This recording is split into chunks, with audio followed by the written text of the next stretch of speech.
আসসালামু আলাইকুম বন্ধুরা, আশা করি সবাই ভালো আছেন। চায়না বর্তমানে এমন একটি হাই স্পিড ট্রেন ডেভেলপ করেছে যেটা ঘন্টায় 1000 কিলোমিটার অথবা 621 মাইল যেতে পারে।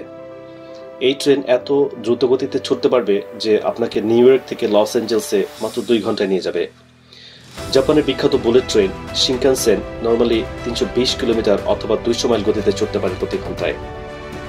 আর বর্তমান সময়ের সবচেয়ে দ্রুতগতির কমার্শিয়াল ট্রেন যেটা অপারেশনে আছে সাংহাই ম্যাগলেভ 431 কিলোমিটার অথবা 268 মাইল পর্যন্ত লিমিট ক্রস করেছে। এখন এমন একটা ট্রেনের কথা কল্পনা করুন যেটা অধিকাংশ কমার্শিয়াল প্লেনের স্পিড অর্থাৎ 925 কিলোমিটার অথবা 575 মাইলের চেয়ে ডাবল। আপনি নিউ ইয়র্ক থেকে শিকাগো যেতে পারবেন 90 মিনিটের মধ্যে। সেম ট্রিপে আপনাকে প্লেনে যেতে সময় লাগবে 2 ঘন্টা বা তার 2 ঘন্টা, আর ট্রেনে যেতে সময় লাগবে 12 ঘন্টা। এই সময়টা এয়ারপোর্ট অ্যাক্টিভিটিস আর হ্যাসেল ছাড়া। বর্তমান আধুনিক বিশ্বে আমরা সবাই সবকিছু খুব ফাস্টার করতে চাই, আরো এফিশিয়েন্ট করতে চাই, কানেক্টিভিটি আরো বাড়াতে চাই। আমরা যদি একটু পেছন ফিরে তাকাই মোড অফ ট্রাভেলের ইভলিউশনটা একটু অ্যানালাইসিস করার জন্য, আমরা এমন একটা সময় পার করেছি মানুষ টানা গাড়ি থেকে গরুর গাড়িতে, ঘোড়ার গাড়ি থেকে মোটর গাড়ি, প্রপেলার প্লেন থেকে জেট ইঞ্জিনে চলে এসেছি। কিন্তু আমরা এখন এমন একটা সময় এসে গেছি যখন হাই স্পিড ট্রেনকে দেখলে মনে হবে স্টিল একটা ট্রেন দাঁড়িয়ে আছে। এটা হচ্ছে T flight maglev vacuum train.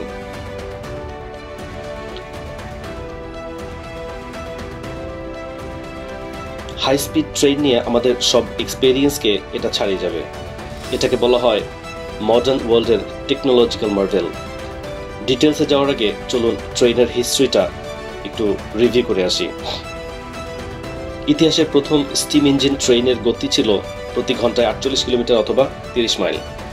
ঘোড়ার গাড়ির সাথে তুলনা করে ওই সময় এটা ছিল একটা বিরাট অ্যাচিভমেন্ট। এরপর আরেকটু স্পিড আপডেট করে 65 থেকে 80 কিলোমিটার প্রতি ঘন্টার মোটর গাড়ি তৈরি করা হয়। সে সময় এটা ছিল ম্যাক্সিমাম। 1964 সালে জাপান প্রথম বুলেট ট্রেন নিয়ে আসে, দ্য শিনকানসেন, যেটা প্রতি ঘন্টায় 210 কিলোমিটার অথবা 130 মাইল যেতে পারত। এটা ছিল একটা গেম চেঞ্জার। ট্রাভেলারদের সুযোগ করে দিয়েছিল অনেক দূর যেতে খুব অল্প সময়ের মধ্যে। শিনকানসেনের মডার্ন ভার্সন এখন যেতে পারে প্রতি ঘন্টায় 320 কিলোমিটার অথবা 200 মাইল।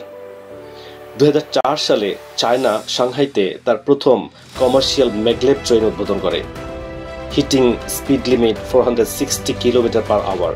এটা একটা রিভলিউশনারি ডেভেলপমেন্ট ছিল। ট্রেনটি ফুডং ইন্টারন্যাশনাল এয়ারপোর্টের সাথে সিটি সেন্টারকে মাত্র 8 মিনিটে কানেক্ট করে দেয়। 30.5 কিলোমিটারের ট্র্যাক রেকর্ড। চায়নার জন্য এটা ছিল এক নতুন যুগের সূচনা। যদিও সাংহাই ম্যাগলেভ ট্রেনের মেইন আইডিয়াটা জার্মান টেকনোলজি থেকে এসেছিল, কিন্তু চায়না কখনো ফরেন টেকনোলজির উপর ডিপেন্ডেন্ট থাকেনি। 2016 সালে চায়না প্রথমে তার ম্যাগলেভ সিস্টেম চালু করে সাংসাতে। এই ট্রেনটা একটু স্লো ছিল, 100 থেকে 120 কিলোমিটার গতির। চায়না তার নিজস্ব প্রযুক্তিতে নিজস্ব সিস্টেম ডেভেলপ করার সামর্থ্য রাখে, এটা প্রমাণিত। সাংসা লাইন করতে খরচ হয়েছিল $750 মিলিয়ন। যদিও এটা একটু এক্সপেন্সিভ মনে হয়, বাট অন্য ট্রান্সপোর্ট মোডের সাথে কম্পেয়ার করলে এটা বেশ আধুনিক। 363 জন প্যাসেঞ্জার ক্যারি করতে পারে প্রতি ট্রেনে। সাকসেসফুলি বছরের পর বছর ধরে এটা চলছে। স্পিড নিয়ে চায়নার এই প্রতিটা ডেভেলপমেন্ট তাকে পরের স্টেপে নিয়ে যেতে সাহায্য করেছে। একটা ডেভেলপমেন্ট তাকে নিয়ে গেছে নেক্সট লেভেলের থিঙ্কিংয়ে। আমরা কিভাবে অল্প সময়ে অনেক দূর ট্রাভেল করব, কিভাবে সিটি প্ল্যানিং আর ইনফ্রাস্ট্রাকচার ডেভেলপ করব, অনেক দূরের শহরকে কিভাবে কাছে নিয়ে আসবো। চায়নাস এরোস্পেস সায়েন্স অ্যান্ড ইন্ডাস্ট্রি, সংক্ষেপে ক্যাসিক, এই ডেভেলপমেন্টের সাথে এঙ্গেজ হয়ে যায়। তারা শুধু একটা ফাস্টার হাই স্পিড ট্রেন করার কথাই চিন্তা করেনি, তারা গ্রাউন্ড লেভেলে ট্রান্সপোর্টেশনে ম্যাসিভ রিভলিউশনারি চেঞ্জ আনার লক্ষ্য নিয়ে এগিয়ে এসছে। তাদের নতুন target speed 1000 kilometre per hour. এটা শব্দের গতির খুব কাছাকাছি।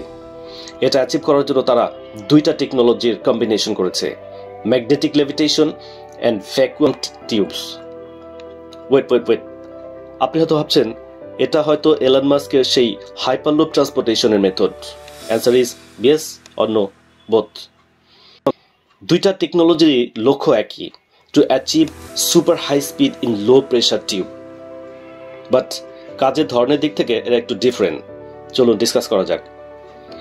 বলতে পারবেন একটা চলন্ত গাড়ির গতিকে স্লো করে দেয় কোন বিষয়টা? Air resistance. আপনি যত দ্রুত গাড়ি চালাবেন, বাতাস তত বেশি আপনার অদৃশ্য এক দেওয়ালের মতো কাজ করবে, air invisible wall.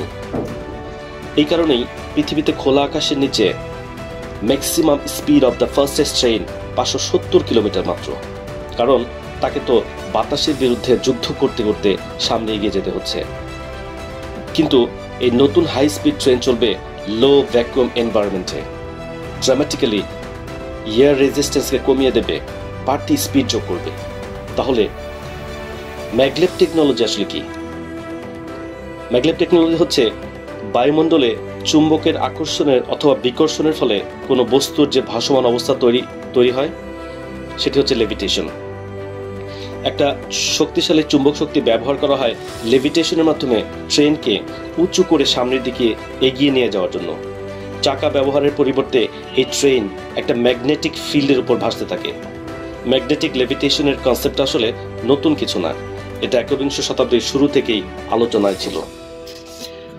Robert Goddard and Emily bracelet প্রথমে প্রপোজ করেছিলেন ট্রান্সপোর্টেশনের জন্য ম্যাগনেটিক ফিল্ড ব্যবহারের জন্য, কিন্তু এই শতাব্দীতে আমরা এর ব্যবহার দেখেছি।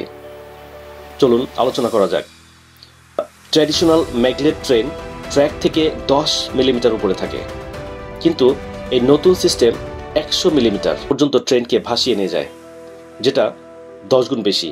এই অতিরিক্ত উচ্চতা ট্রেনের সাথে ট্র্যাক এর অ্যাটাচমেন্ট কমিয়ে দেয়, আরও বেশি গতি আনতে সাহায্য করে। With ultra high speed carbon fibre material দিয়ে ট্রেন তৈরি করা হয় ওজন কমানোর জন্য। এটা শুধু ফার্স্ট স্পিডের বিষয় না, first efficiency also. Super conducting magnetic system ব্যবহার করার কারণে এত উচ্চ গতি তারা অ্যাচিভ করেছে। যখন কোনো নির্দিষ্ট বস্তু খুব কম তাপমাত্রার সংস্পর্শে আসে, তখন তাদেরকে বলা হয় সুপার কন্ডাক্টর, মানে ইলেকট্রিসিটি ট্রান্সফার করতে পারবে বাধাহীনভাবে।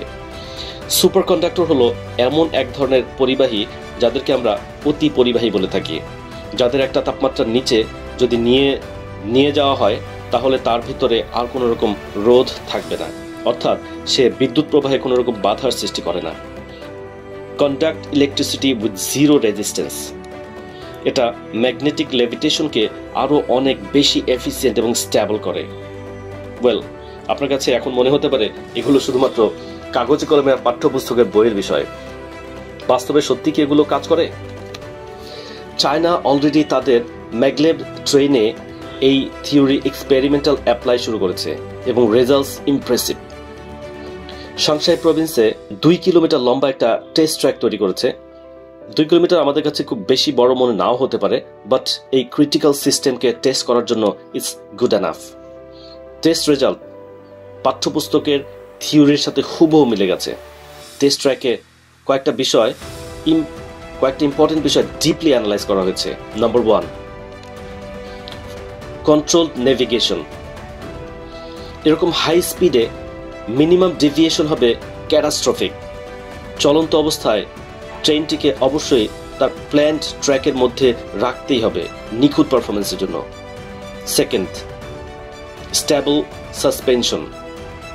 ট্রেনটিকে অবশ্যই ট্র্যাক থেকে উপরে একটা নির্দিষ্ট হাইট মেনটেন করতে হবে উইদাউট এনি ফ্লাকচুয়েশন। এটা প্যাসেঞ্জার সেফটি এবং কমফোর্টের জন্য very crucial. Finally, safe stopping, অর্থাৎ সেফ স্টপে ভেরি সাকসেস। এই টেস্ট প্রমাণ করেছে তাদের বেসিক কনসেপ্ট কাজ করছে। নাও পরের স্টেপ হচ্ছে লঙ্গার ডিস্টেন্সে ট্রাভেল করার জন্য এটাকে উপযুক্ত করা। কল্পনা করুন, আপনি থাকছেন এক শহরে, ব্রেকফাস্ট করবেন 100 মাইল দূরের অন্য এক শহরে, আর লাঞ্চ এবং ডিনার করবেন আরেক শহরে। সারাদিন কাজ শেষ করে আপনি আপনার বাড়িতে ঘুমোতে আসবেন আরেক শহরে। কি অসাধারণ, তাই না? আপনি কি এমন একটা পৃথিবীর জন্য প্রস্তুত যেখানে আপনি প্রতি মুহূর্তে শব্দের গতিতে ছুটে চলবেন এক শহর থেকে আরেক শহরে? দয়া করে কমেন্ট বক্সে জানাবেন। আমি পার্সোনালি ওয়েট করছি দেখার জন্য এই ডেভেলপমেন্টটা মানুষকে সভ্যতাকে কোথায় নিয়ে যায়। বন্ধুরা, আজকে এ পর্যন্ত। Bye bye.